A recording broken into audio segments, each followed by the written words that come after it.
sustancia gris periaqueductal y núcleos tanto del tercer como del cuarto parietal. Los del tercero hacia adelante, los del cuarto hacia atrás. Esto no es más que parte de las vías, ¿no? Que habíamos indicado que son las vías ascendentes. ¿Sí? Entonces se han ido a agrupar parte de las vías que antes era la cinta de regla media, la cinta de regla lateral, el resto está aquí. Núcleo rojo con su origen para un fascículo rojo espinal. Hemos indicado de la sustancia negra, que es formadora de un neurotransmisor, habíamos indicado, ¿no? ¿Qué neurotransmisor?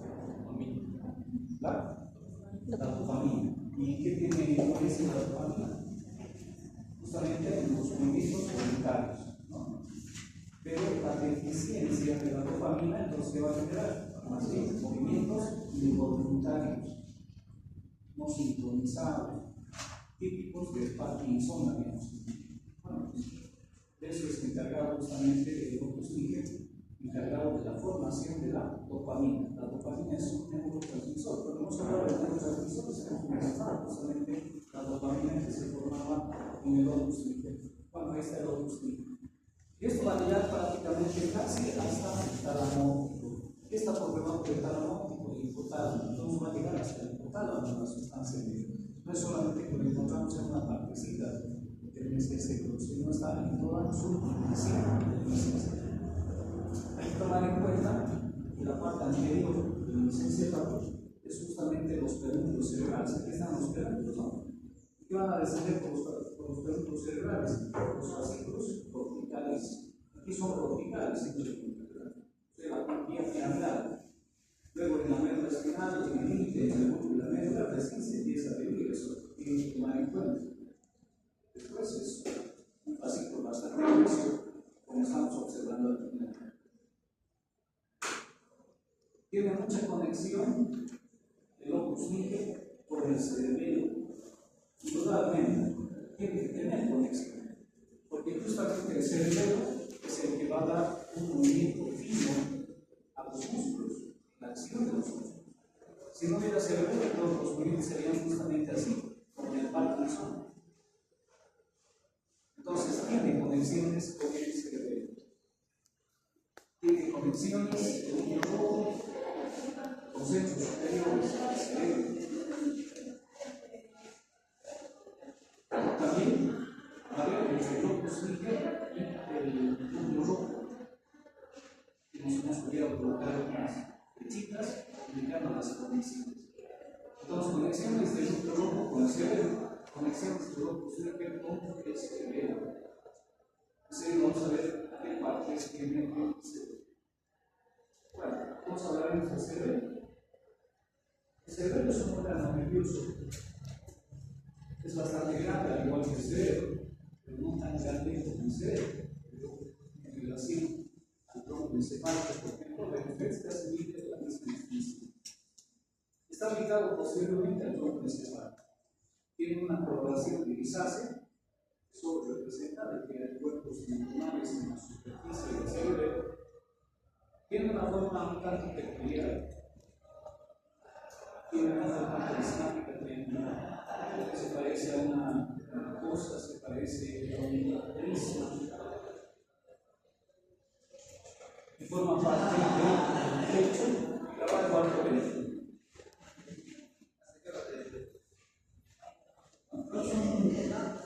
Sus consideraciones generales.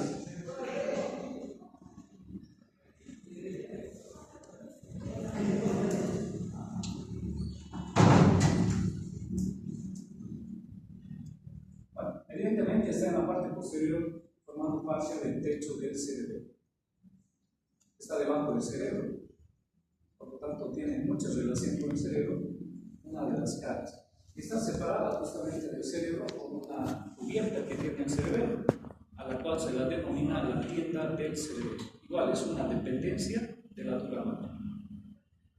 Bueno, y aquí podemos ver ya un cerebro suelto, lo estamos viendo justamente por detrás, estamos observando la cara superior, estamos observando parte de la cara inferior y la extremidad posterior.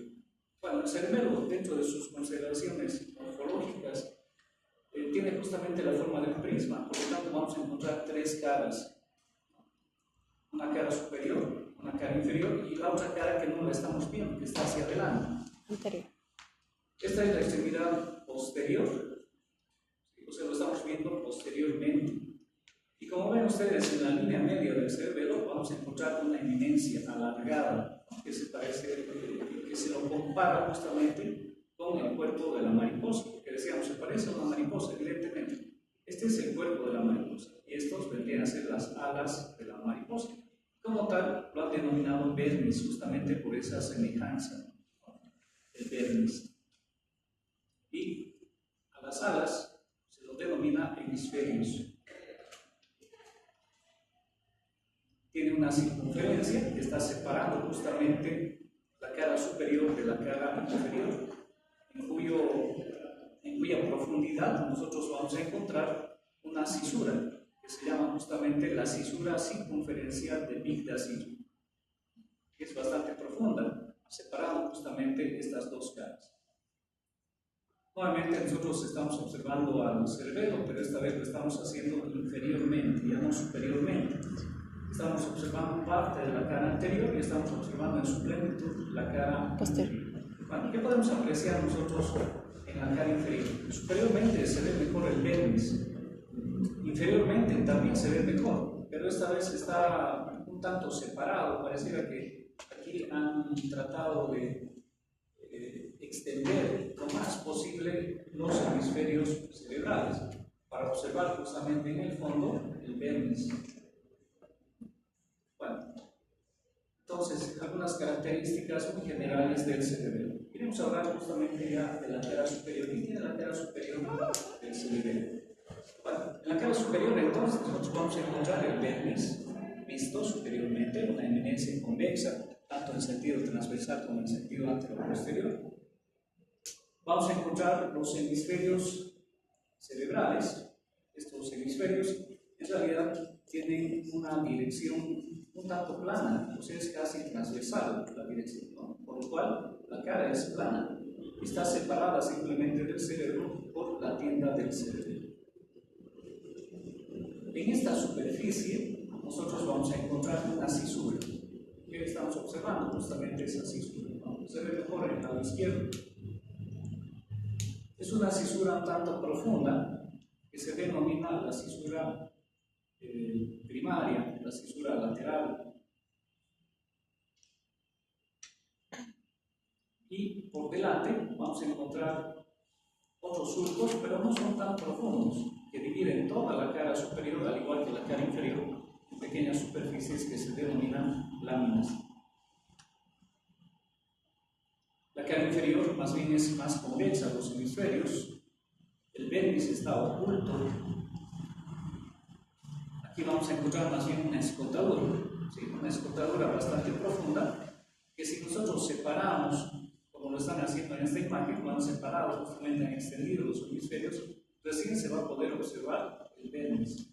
Y en la parte central del vermis, nosotros vamos a encontrar unos bracitos que lo están comunicando con cada hemisferio cerebral. Entonces aquí, en el fondo, se forma una formación, valga la redundancia, que se denomina la encrucijada de Malacara. Entonces, esta es la encrucijada de Malacara.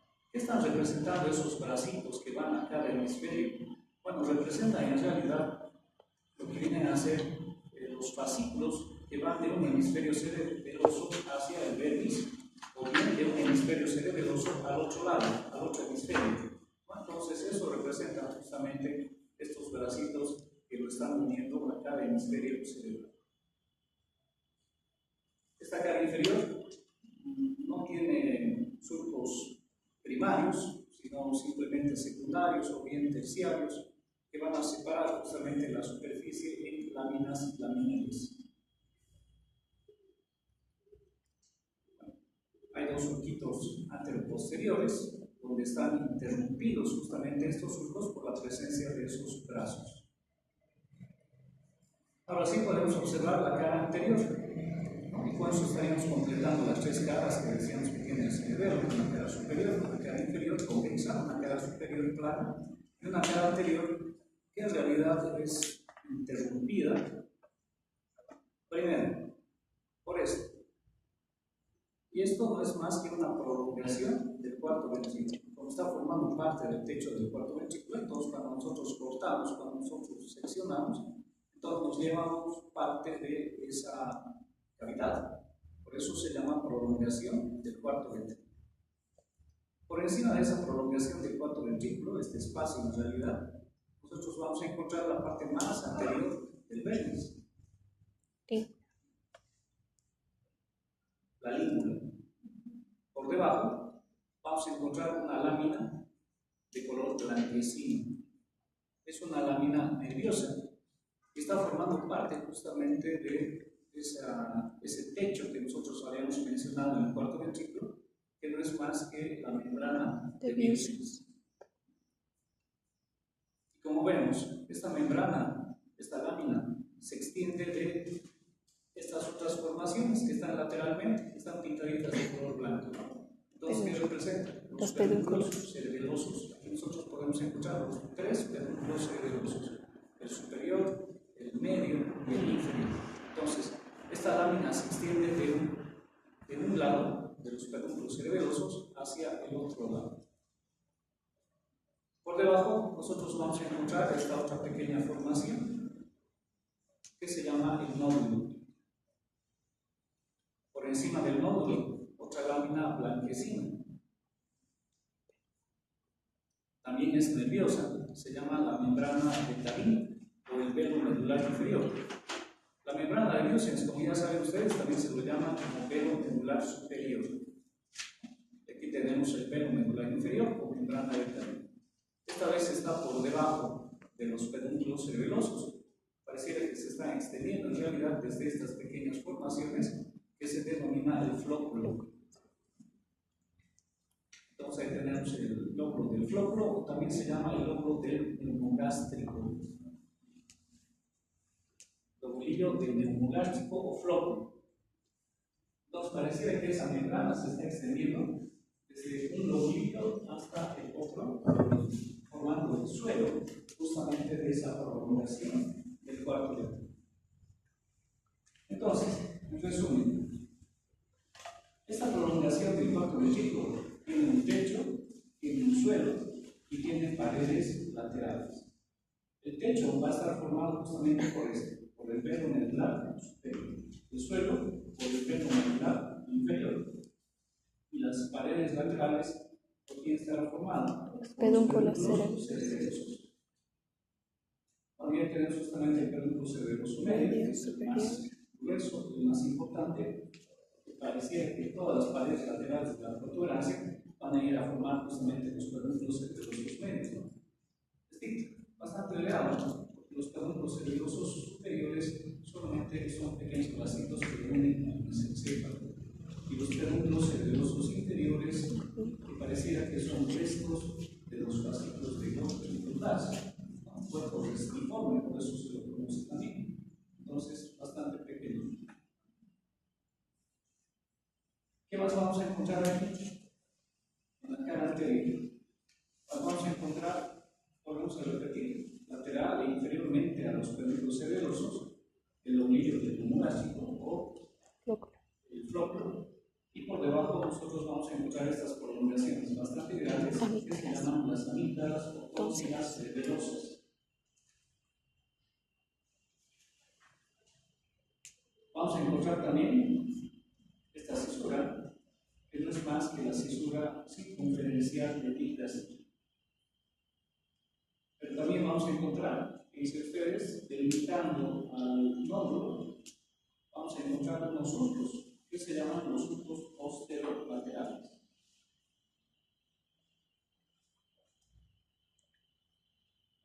Están las amígdalas.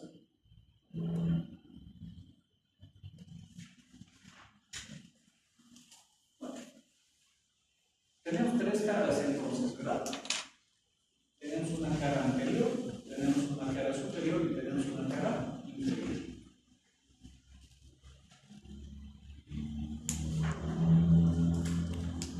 cuántas fisuras hemos ido mencionando. En la cara superior hemos encontrado una fisura, esta justamente, la fisura primaria. Hace un momento, los surcos posterolaterales, que también son profundos, ¿sí? Los surcos posterolaterales. Entonces, aquí tenemos los surcos posterolaterales, tenemos la fisura primaria. ¿Qué están haciendo estas fisuras? Como son bastante profundas, parece que están dividiendo el cerebro profundamente y que están dividiendo en tres lóbulos. Son justamente estos.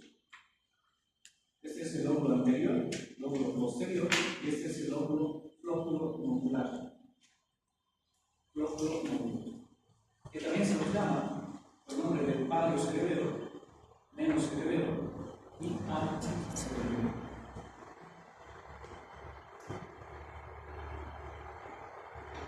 Entonces, estos lóbulos han sido divididos por la presencia de esas fisuras profundas, la fisura primaria y las fisuras posterolaterales.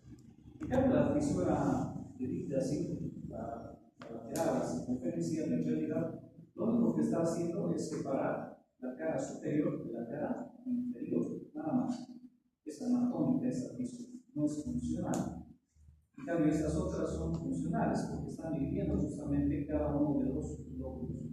Y cada uno de los lóbulos tiene una importancia fisiológica funcional, fisiológica funcional. ¿Cuál?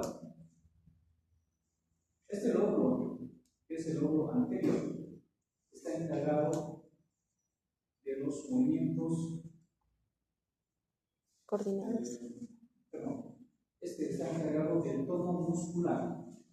El tono muscular de los músculos, ¿no? Cuando nosotros tocamos los músculos, habíamos explicado que tienen una cierta resistencia, eso se llama tono muscular. Entonces, este justamente es el encargado de ese tono muscular. En cambio, el lóbulo posterior, el cerebelo, está encargado de los movimientos voluntarios, semiautomáticos,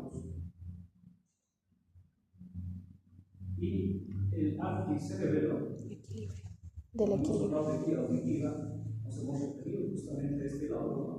Entonces, cuando hablamos de guía auditiva, ¿cuál va a ser la función principal? El equilibrio. La de mantener el equilibrio.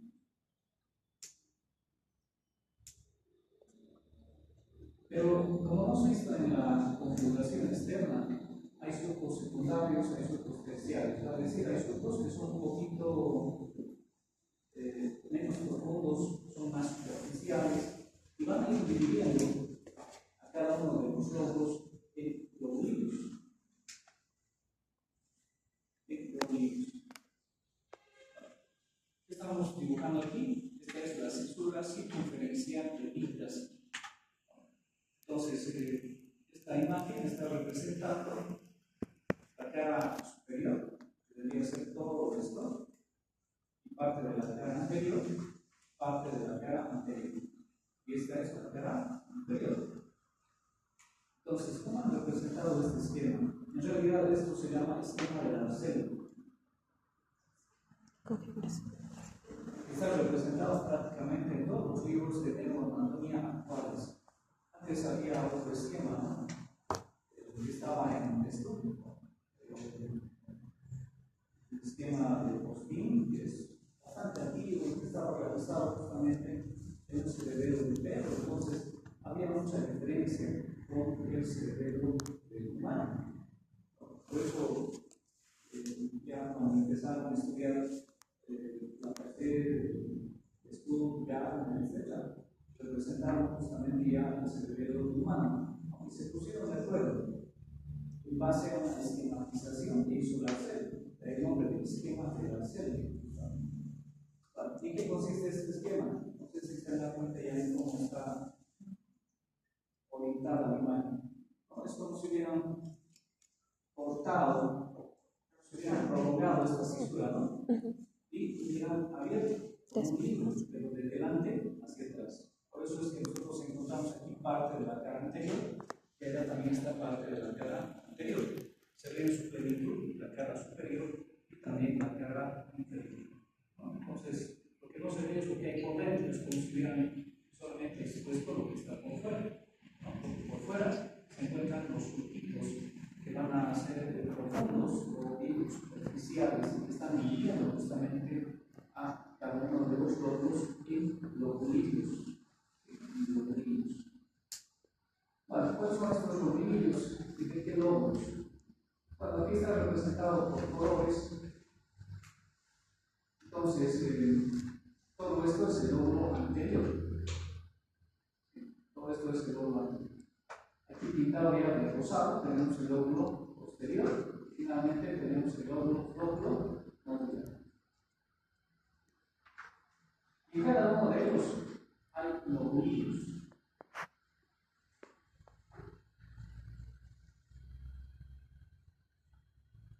Cada uno de ellos hay lobulillos. Por ejemplo, en el lóbulo nodular solamente hay dos lobulillos: el nódulo y el flóculo, que son lobulillos.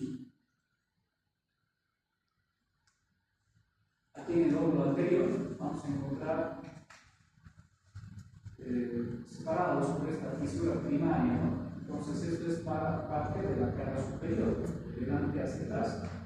Y en ellos vamos a encontrar justamente esa fisura, o hemos mencionado ya la presencia de esa fisura, la fisura primaria. Entonces, ¿qué lobulillos vamos a ir encontrando? Vamos a ir encontrando algunos que están en la línea media, todos estos por ejemplo están en la línea media, y otros están en la parte lateral. Aquí podemos volver a encontrar los surcos posterolaterales que están delimitando justamente al lóbulo nodular. Entonces, lo primero que se va a observar en la parte anterior Língula. es La língula. ¿no? Es un lobulillo. Por detrás vamos a encontrar el lobulillo central. Central. Por detrás vamos a encontrar el culmen, siempre en la línea media, ¿no? El culmen es la parte más elevada del cerebelo. Por eso, han escuchado muchos de ustedes este término, culmen. Estoy en el culmen de la vida, estoy en el culmen de mis estudios, estoy en la mejor etapa de mi culmen, es la parte más superior del cerebro. Luego viene una parte ya que empieza a descender, ¿no? El declive. Todavía lo encontramos, que no está en el lóbulo anterior, Posterior. está en el lóbulo posterior, pero en la línea media. Una parte intermedia, el colon, esto ya está en la parte lateral, el lobulillo simplex a los lados. Aquí falta, ¿no? En esta partecita las alas Del lobulillo central. Sí, las alas del lobulillo central. Después del lobulillo simplex o simple, encontramos el lobulillo semilunar superior. Inmediatamente encontramos la cisura circunferencial de tipo así. Hasta aquí se puede ver en la cara superior. Entonces aquí lamentan los lobulillos o alas del lobulillo central. Y pasamos a la cara inferior. En la cara inferior, ¿qué vamos a encontrar? El lobulillo semilunar inferior, lateralmente. El lobulillo digástrico en la línea media del túnel, debajo del colon, puede ser el vértice. Esta es la pirámide y la podemos ubicar muy bien justamente por la presencia de esos bracicos que se van hacia los hemisferios cerebrales. Por delante de la pirámide vamos a encontrar la brújula, que está muy cerquita del nódulo. Finalmente, debajo del lobulillo digástrico vamos a encontrar la tónsila o amígdala. Este es el módulo que hemos mencionado y el esquema de la célula.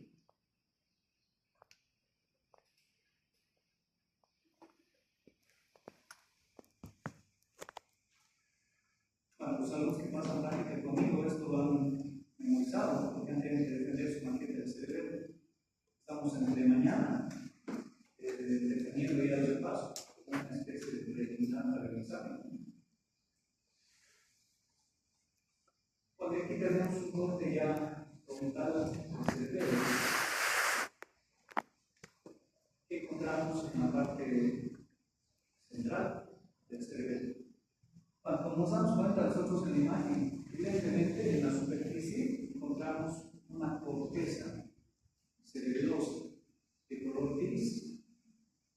Vale decir que aquí en la superficie hay cuerpos neuronales. Y si hay cuerpos neuronales, con seguridad va a haber centros fisiológicos. ¿No? Por eso hay lóbulos, hay rodillos que están dirigiendo una determinada función.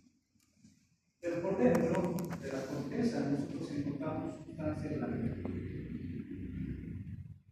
Pero también encontramos sustancia gris. Esta sustancia gris son los núcleos del cerebelo. Entonces, ¿qué núcleos vamos a encontrar en el cerebelo? De la línea media hacia afuera, vamos a encontrar primero los núcleos del palpo. También se llaman núcleos del fascicle. Al ladito vamos a encontrar los núcleos globosos. Al ladito, núcleo emboliforme. Al ladito, un núcleo bastante grande. Núcleo dentado, también llamado ojiva cerebelosa. Es bastante grande, ¿no?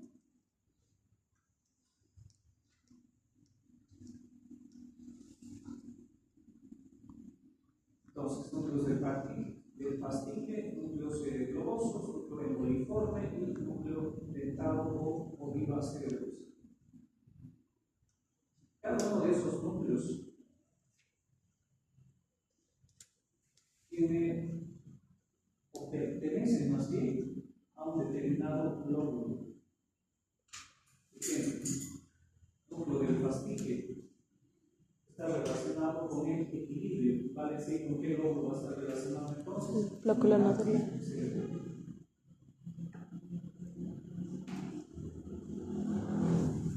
Pariocerebelo, neocerebelo. Entonces, cada uno de los lóbulos tiene su propio núcleo.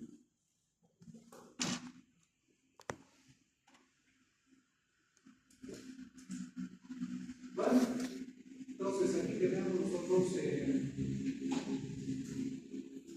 los rodillos, parte de los rodillos que tiene cada lóbulo.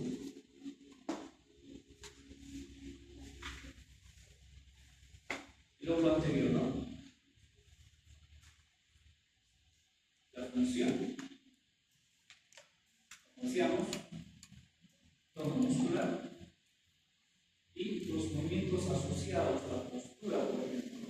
Cuando estamos parados, por ejemplo, estamos con un tono muscular, pero estamos manteniendo una determinada postura. Núcleos globoso y emboliforme.